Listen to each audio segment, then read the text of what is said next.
the last one, which was rhetoric, which tries to persuade.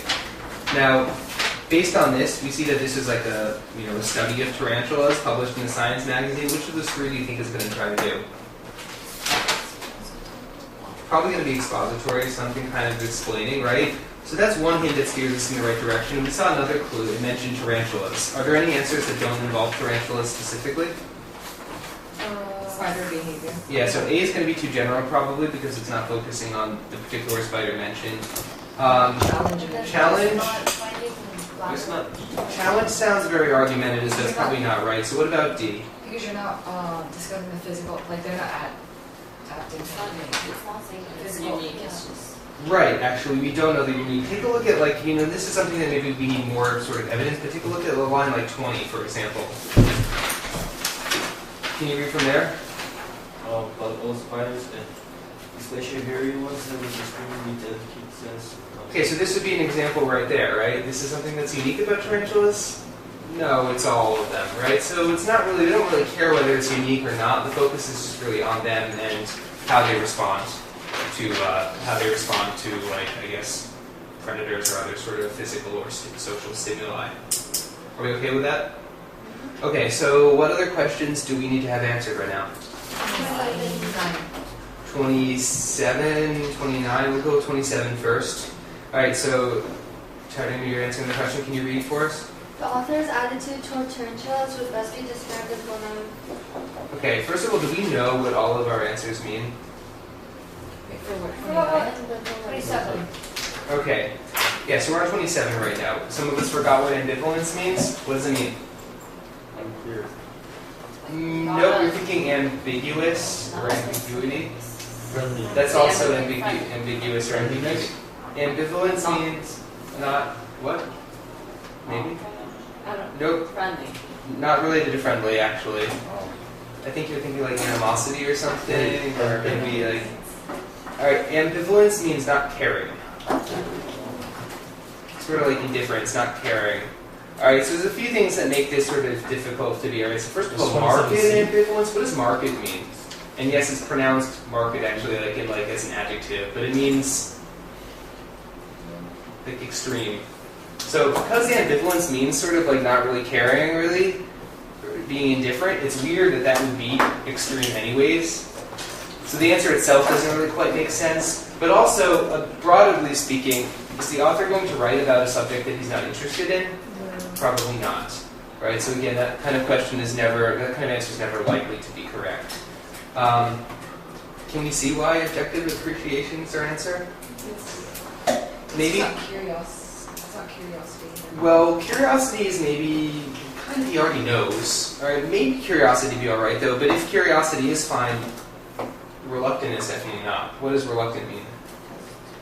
Like sort of like as if when you don't want to do something. Like I'm curious, I really don't want to be curious about this, but I am. I can't stop it. So this doesn't sound like the author of this passage.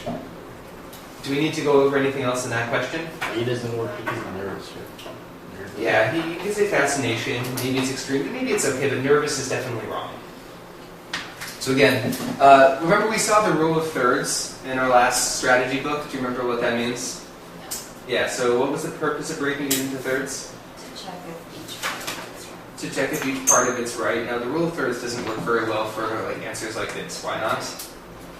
There's only like 2 words. There's only 2 words. Okay, so use the rule of like seconds or twos if you want to, right? Still, you have to check out both words. If both words don't fit, the answer is not right. Okay, so what are the questions? I heard some others. 29. Okay, so another vocab and context question. I put impartial, but I got it wrong. Okay, so do we know what impartial means? I just know it wasn't self-governing. Impartial means unbiased, like not sort of like taking sides, like fair. Let's take a look at the original sentence just to make sure we're making correct predictions. So, can you read, Lisa, then, from the beginning of that sentence? Like, This reaction is quite independent of the zero of its appetite. what would we expect here?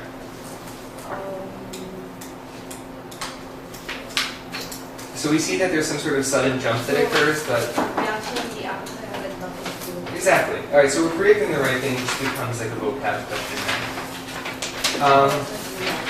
Yeah, regardless, because like doesn't have any sort of connection to it, unrelated. All right. Other questions on this passage? 10 seconds. If I don't get them, we're gonna move on. How many can you miss on reading to get like perfect? Like, to get a 400? It's a good question, actually. You know, I'm not sure if I have it today. Let me check. It's possible that I do.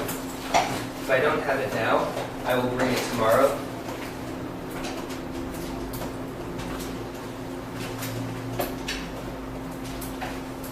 Yes, I do. All right, this is good news. Okay, yeah, this is the perfect time to interrupt things right now. All right, so this is actually the answer to Q's question is a little bit more complicated than just any particular number. Why is that? It changes every year. It changes every year, every test. Why does it change every test? The people are different. Because people are different. It's a scale test, which means that you're being measured in comparison to like all of the other students who take the test. However, it doesn't change much. You know, maybe the cutoff's going to be like one extra question, certain administrations, but it's not going to be that different. All right, let me pass this around. I'm going to send it in two different directions. So let me keep one for myself first. All right, take one, pass it on. Probably they're going to meet somewhere in there. There will be extras, and you can just pass it back to me.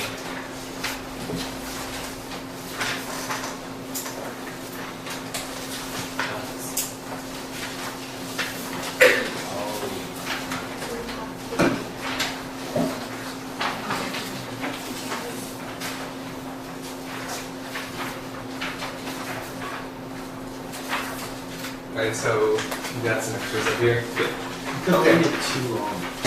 Alright, well, so yeah, we could look at it this way, right? I want to just talk about a few things about what this means. So according to this chart on this particular administration, to get, well actually, can we get an 800 on the reading section? 400. No, we can only get 400. Why is that? Because you're combining the writing. Right, so reading and writing go together to form 800, and then we have math sections which comprise another 800. So assuming we want to get a perfect on reading 400, how many questions out of 52 do we need to get right on this particular test? 51. 51. 52 would do it also, but 51, right, we're taking, so you could miss one, you could still get an absolutely perfect score. Alright, as you know though, like, it's a bell curve. Do we talk about what a bell curve is? Right, so it's this shape, right? So again, like, it jumps off, it trails off very quickly, right? So let's say that you are willing to just accept a 300 out of possible 400 on your reading section. If that's your goal, how many would you need to get?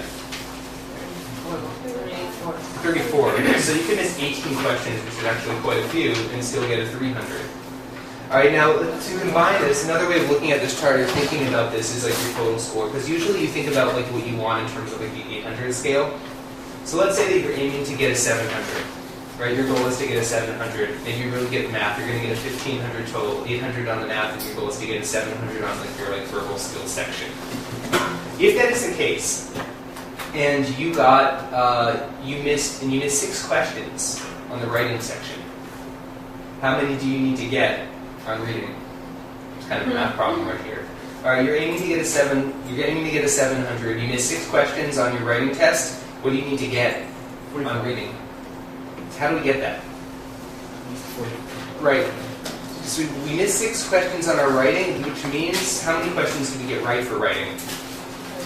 38. So what was the score that we got for writing? 340. So in terms of making that up on the reading, to get to our 700, we need to get a 360. 340 plus 360 is 700, right? Yeah, so we need to get a 360, and to do that, we would need to get 45 questions. There we go. Right, that was what you said originally, right? Yeah, so Young was right about that. So again, you know, you could still miss a fair amount. So it depends how well you think you need to do, right? And how well you need to do does vary, but if you aspire to get into the top universities, you need to do well. I was talking about this in my other class. Has anyone done any research on this? Does anyone know where they want to go to school? Wait, what kind of research? Research about what sort of grades are required, what sort of... Well, for me, since I'm like going into art college, like they want, like math is almost 800. Well, this was from the old SAT statistics. Okay. So like math was almost perfect, and then reading was almost like 700. It's possible. All right, so there's a few points I want to address related to what Jenny was just telling us, okay? All right, so here are those points. So first of all, do we have any statistics about the new SAT and college admissions? No. ACT. Why not? Because nobody applied. Because it started like this year, 2016. No one has By the applied time we yet. applied statistics. All right, but we can sort of guess, right? I mean, generally think about like, okay, 2400 scale, so like, just kind of multiplied by 2/3, you can kind of like figure out roughly the score. Now, you're right that maybe your major or the school that you're looking into does sort of matter. All right, so if you're someone who's like, applying for like, like engineering or biology or something like that, then maybe they don't quite care as much about your like writing skills and your reading skills. If you're applying for more humanities-related subjects, then that would probably be more important for you. Like generally, when you research like the universities and the SAT scores that you need, they're going to quote it in terms of like the middle 50%. Right? So they're going to say, like, let's say that you're trying to apply to Princeton, which is the example that you gave me later. I'm making these numbers up, but you might find out that like 25% of the people, the bottom, bottom 25, 75% got higher than a 650, and 25% got higher than a 750. Right? That means like that middle percent is between 650 and 750. In terms of getting into schools, well, to be taken pretty seriously as an applicant, you probably need to get at least well in that range. Right? The people who do lower than that and get in are people who have special situations. There are a lot of things that could be special situations. One could be an extreme talent. Okay, yeah, this person only got 500 on the SAT, but she also won an Olympic medal when she was 16 years old. Okay, she plays first violin in a symphony orchestra, from the city, right? Right? She invented a cure for a disease. Right? This actually does happen with certain students. All right, students maybe from certain who've been in difficult situations, like, okay, yeah, this student didn't get a high score, but he was born in a war-torn country and had to like escape, as like a refugee, right? And like, all right, if you were from North Korea, maybe you would be able to get a lower SAT score and get in, because they would sympathize with your struggle.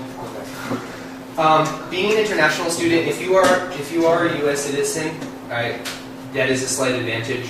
Right? If you are not a U.S. citizen, you are in the international student pool, and these schools do have sort of informal limits for how many international students they want to take. Right, and within that, they don't want all of the international students to be from Korea, because that wouldn't be trying to create a very diverse student body. Right, so that does make it even harder, which is one more reason that you need to do well on the SAT. They may not necessarily believe your school scores, especially if you go to a smaller school. Take a look, think about your school, where do your seniors go? Right? Where do seniors in your school go to universities? If you're applying to schools that people from your school don't usually go to, it means the schools may not be very familiar with your school, which means that they may not trust the grades. Again, sometimes the average grade is an A, but sometimes the average grade could be a C, depends on grading inflation. In that case, the SAT is more important also, because again, this gets back to the question we were talking about earlier today, why do we take standardized tests? It's like an equal measurement, right? Anyways, this is a lot of talk about the long term, but are there other questions on this topic before we move on to something else? Okay. Good. Okay. Just just do as well as you can, right? What did you get on this? What did I get in the SAT? That's a good question. What do you think I got in the SAT? Probably What's like like reading? 2,300. I got a so when I took the SAT, it was not out of 1600 It was I was the last year of the old SAT. Sam said That he is took the old one 1600. too. I think it tells you the score that I had on the wall out there somewhere in the hallway. Don't go there right now. I think it actually says. You got a Check it out good score? later. Go check out the stuff on the wall. Anyways, we're going to move on right now and go over the last passage. So,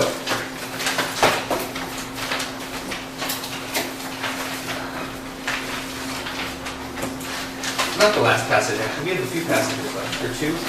So anyways, in this case, again, I think this is working out fine for today because we had so much to go over. I'm just going to read off the answers right now, and I will give you a chance to ask questions if you want to. 33, D. 34, A. 35, B. 36, A. 37, A. 38, D. 39, A. 40, B. 41, C. 42. D.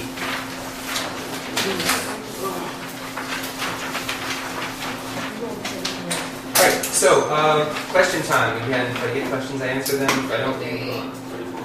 33 first. Okay, so vocab and context question. Well, Cindy, will you read the original sentence for us? To lay the foundation of government and the unsteady opinion and uncertain humor of the people is to expose it to certain. Alright, stop for a second. So, what do we see in this case? We're talking about, well, it's word humor, right? But the uncertain humor of the people? Well, uncertain is kind of a clue. Alright, do you know what D means? D, temperament. Who chose it? I chose it. Cool. Is you the only one who chose it? You listed? So what does it mean? It means temperament.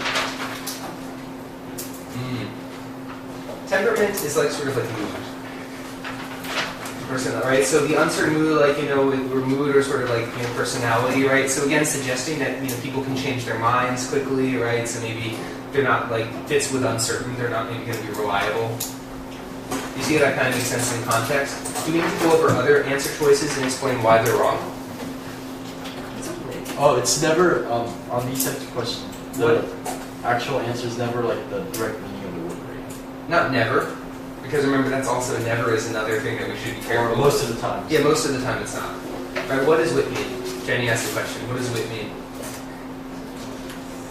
I don't know what the Yeah, sort of like humor, intelligence, usually more on the humor side, sometimes a combination of the two.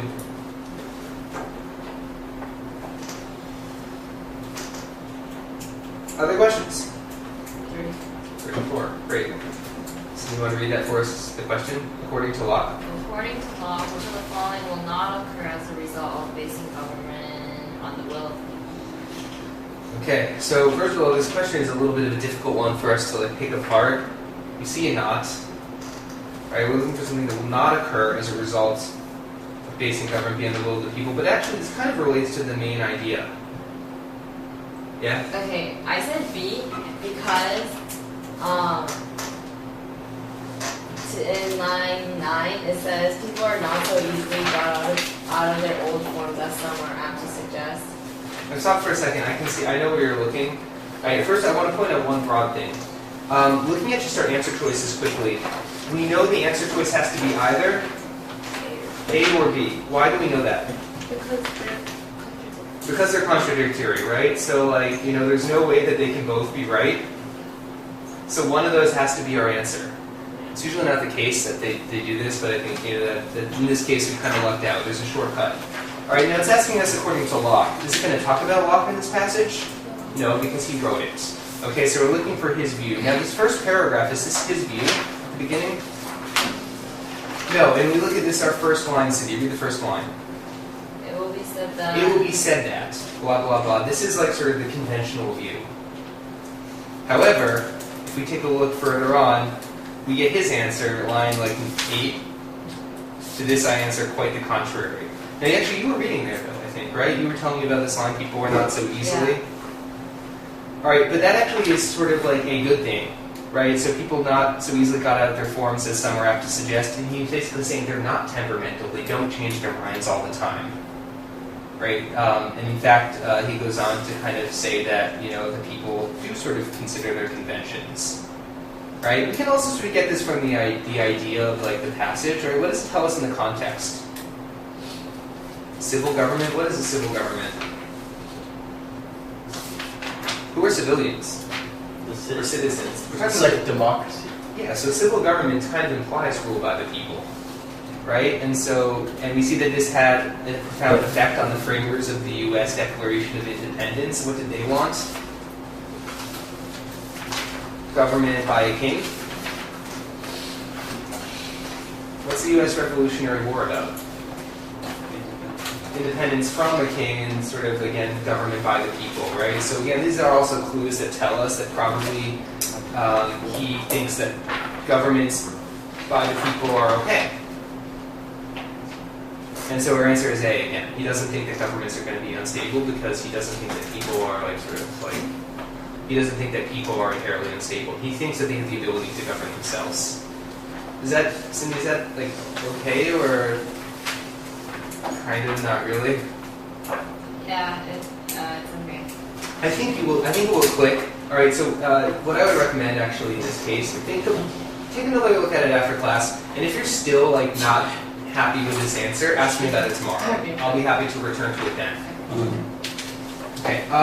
Moving on. Other questions that we need to address in this section. 40. Okay. Let's take a look at 40. Lisa, read the question. What are these the first on rebellion is? Okay, did we get 41 right? Yeah. Okay, so we see that the answer is somewhere in 62 to 67. Let's take a closer look at those lines. Can you read from 62? Thirdly, I answer that this power the people providing for their safety and nearby abuse legislated when their legislators have acted contrary to their trust by invading their property is the best defense against rebellion. Okay, so hold on a second. So do we see anything? It's the question 40 was asking us about the best check on rebellion. Does it mention that? It doesn't use the word check, but it uses another word that means the same thing. 66. Fence. Best fence against rebellion, the best check on rebellion. Both of these mean sort of best ways to stop rebellion. And so what does he say? He says that the power of the people for providing for their safety anew, when their legislators have acted contrary to their trust, so if the lawmakers or the government's bad, giving people the power to start again is the best fence against or check against or way to prevent rebellion. It's very much similar to the. Is that okay? Do we need to go over another answer why it's wrong? I didn't see strong military because it's talking about how power the people providing for their safety. Okay, but with the power in the people, so giving the people the power to provide for their safety, that sounds like power to the people in B rather than a strong military, right? When we talk about the military, we're probably not talking about the people. Right? The people are sort of generally viewed as separate from the military. Okay? Other questions? Great. So we get to move on to our last passage. Again, we don't have a ton of time then. I think we'll have enough time to answer one or two questions about that. So, this last passage, 43, D, 44, B, 45, B, 46, B, 47, B, 48, D, 49, C, 50, D, 51, D, 52, C. Question time. Did anyone get a perfect score on the passage? Jenny's asking about 47. And so again, if you're interested in 47, follow along. If not, look over your other answers and think about what question you want to ask me next. Jenny, can you read, don't read the question actually, it's again another vocab one, but can you read the original sentence? Yes. Okay, it says, about 28,000 species and 65 families are known worldwide, 15,500 of them in Central and South America. They include species of orchids, bromeliads, and arboreal cacti, as well as lower plants, such as lichen, moss. Okay, well, so we have a few hints, right?